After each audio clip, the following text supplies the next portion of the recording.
Kozhikode medical college ആശുപത്രിയിൽ രോഗികൾക്കും കൂട്ടിരിപ്പുകാർക്കും ഓണസദ്യ ഒരുക്കി Sevabharati Devagiri saint Joseph church സഹായ വികാരി ഫാദർ അജോ മട്ടപ്പള്ളി ഉദ്ഘാടനം ചെയ്തു. സേവാഭാരതി ചേവായൂർ നഗരത്തിന്റെ നേതൃത്വത്തിലാണ് 2000-ലധികം ആളുകൾക്ക് ഓണസദ്യ നൽകിയത്. കഴിഞ്ഞ 4 വർഷമായി സേവാഭാരതി ഓണത്തിനും വിഷുവിനുമെല്ലാം കോഴിക്കോട് മെഡിക്കൽ കോളേജ് ആശുപത്രിയിൽ സദ്യ നൽകാറുണ്ട്.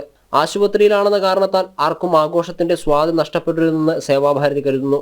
പായസം ഉൾപ്പെടെ 12 ഇനങ്ങൾ അടങ്ങിയ സദ്യയാണ് വിളമ്പിയത്. ലുക്കീമിയ ബാധിതർക്കും ചേവായൂർ ത്വക്കുരോഗ ആശുപത്രിയിലും സദ്യ വിതരണം ചെയ്തു.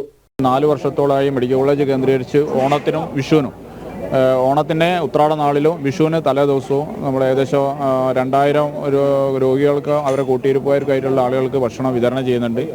അതേമാതിരി അതേ ദിവസം തന്നെ നമ്മൾ ലെപ്രസി ഹോസ്പിറ്റൽ അന്തേവാസികൾ, മെഡിക്കൽ കോളേജിലുള്ള അനാഥരായിട്ടുള്ള രോഗികൾക്ക് അവർക്കൊക്കെ നമ്മൾ ഓണസദ്യ ഇന്നത്തെ ദിവസം എല്ലാ ആളുകൾക്കും കൊടുക്കുന്നുണ്ട്. ശർക്കരപ്പേര് വറുത്തപ്പേര് തൊട്ടിട്ട് പാലട അടപ്രഥമനായിട്ടുള്ള പായസടക്കമുള്ള എല്ലാ വിഭവങ്ങളോട് കൂടിയിട്ടുള്ള ഒരു സദ്യയാണ് നമ്മൾ മെഡിക്കൽ കോളേജിലും അനുബന്ധമുള്ള എല്ലാ നമ്മൾ സേവാഭാരതി വിതരണം ചെയ്യുന്ന എല്ലാ സംഭരണ കേന്ദ്രത്തിലും കൊടുക്കും.